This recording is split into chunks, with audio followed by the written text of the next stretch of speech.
देवर्षि नारद जी महाराज भ्रमण करते हुए वैकुंठ में पधारे।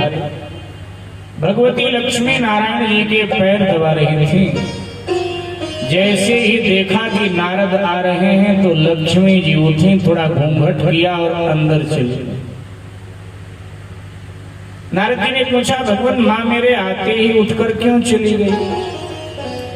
बोले, इसलिए कि मेरी माया बड़ी प्रबल है, वो जीवों को मोह में डाल देती है। आप बाल ब्रह्मचारी हैं। लक्ष्मी ने सोचा होगा कि ब्रह्मचारियों से दूर ही रहना अच्छा। नारद जी हंस पड़े। बोले, भगवान जब भी मैं आता हूं तब आप अपनी माया की प्रबलता का वर्णन करते हैं। मेरी माया प्रबल है, मेरी माया प्रबल है। कभी माया का दर्शन कराया नहीं आज तक, और जब देखो तब कहते हो माया प्रबल है, माया प्रबल। आप एक बार मुझे अपनी माया का दर्शन करा। बोले, नारद मेरी माया का दर्शन न करो ना, यही तुम्हारी लिए अच्छा। बोले, नहीं महाराज, ये बातें छोड़ो, एक बार दर्शन करो। भगवान ने कहा चलो कभी करा देंगे। थोड़ी देर नारद जी बैठे रहे। भगवान उठकर खड़े हुए। नारद जी ने कहा, भगवान क्या बात है, कहीं जाना लगता है? बोले, हाँ, आज मेरी इच्छा कर रही है कि मैं भ्रमण के लिए जाऊं, आप भी चलो।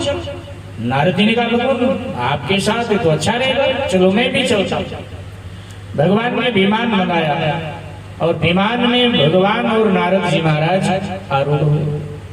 वैकुंठ से विमान उड़ा उत्तर दिशा की। उड़ता उड़ता उड़ता उड़ता बहुत दूर निकल गया। अब भगवान ने इशारा किया तो विमान नीचे धरती पर उतरा। बड़ा रमणीय प्रदेश है, हरा भरा प्रदेश। विमान नीचे उतरा, सामने सरोवर है।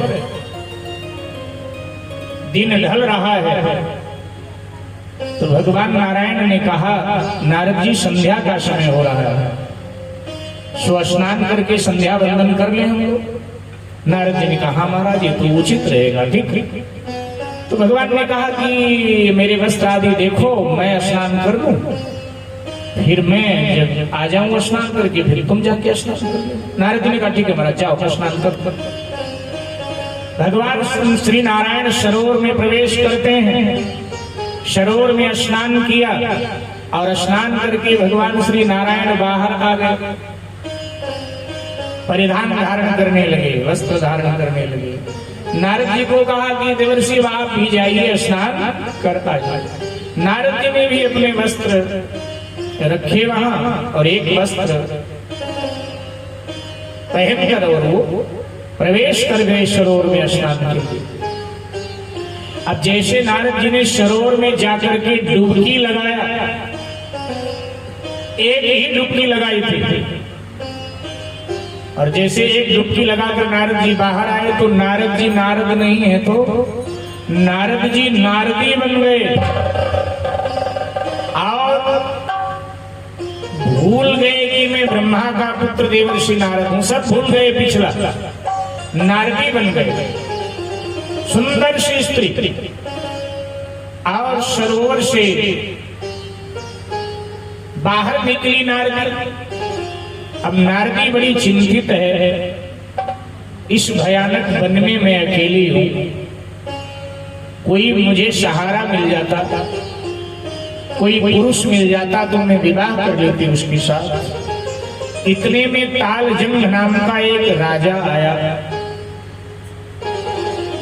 और उसने पूछा, देवी कौन हो, नाम क्या है तुम्हारा, बता सुंदर।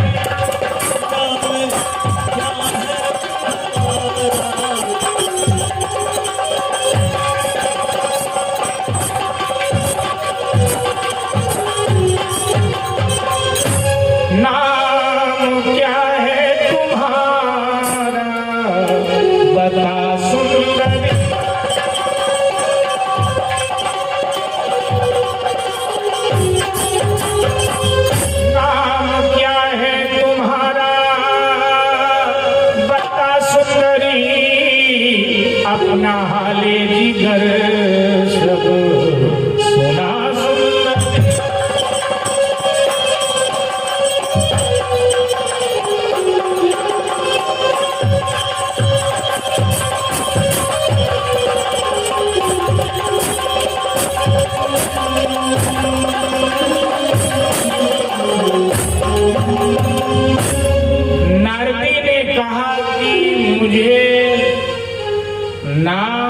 आदि कुछ मालूम नहीं, मैं एक असहाय अबला स्त्री हूँ। तालचंद राजा कहता है कि वो मुझसे विवाह करेंगे? हाँ कर लेंगे। और दोनों ने गंधर्व विवाह कर लिया। नारदी अब राजा के राजमहल में आ गई। साहब धीरे धीरे समय आगे बढ़ा। नारदी ने एक के बाद एक 12 बेटों को जन्म दिया। नारदी के 12 बेटे हो गए और 12 बेटे बड़े हुए। नारदी का घर परिवार संसार अब यही है। फिर 12 बेटों का ब्याह हुआ तो 12 बहुएं आ गई और फिर धीरे धीरे बहुओं के बच्चे हुए तो 8 पोते हो गए। नारदी के 12 बेटे और 8 पोते। वेदव्यास जी जन्मेजय से कहते हैं माया ने मोड़ लिया। माया का अगला खेल जन्मेजय से वेदव्यास जी कहते हैं सुनो। माया ने मोड़ लिया। पड़ोसी राजा ने नारदी के राज्य पर आक्रमण कर दिया। बेटे पोते पूरी सेना युद्ध के लिए उतरी। भयानक युद्ध हुआ और नारदी के बेटे पोते सारी सेना नष्ट हो गई। 100 ही 100। नारदी विलाप कर रही है। कोई नहीं रहा, न पति रहा, न बेटे रहे, न पोते रहे, न सेना रही। नारदी विलाप कर रही है लाशों पर गिर गिर करके।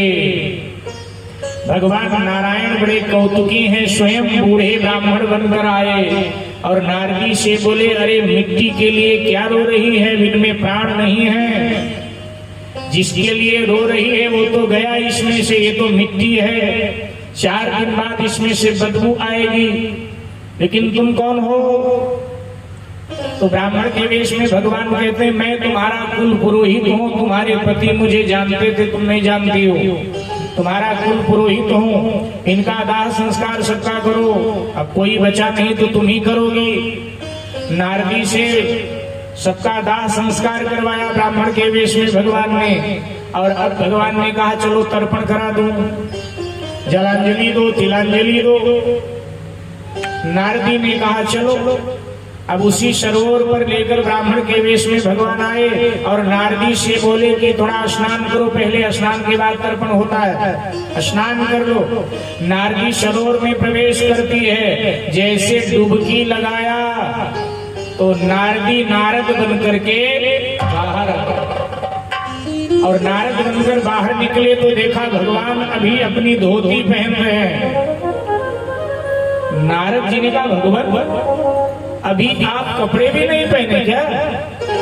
भगवान ने कहा हद हो गई, अभी तो तुम नहाने गए हो। एक डुबकी लगा के भाग आए, कहते कपड़े इतनी जल्दी कैसे कपड़े पहने जाएंगे? बोले मैं अभी गया हूँ नहाने। भगवान ने कहा और क्या? तो नारद जी ने कहा फिर ये क्या था?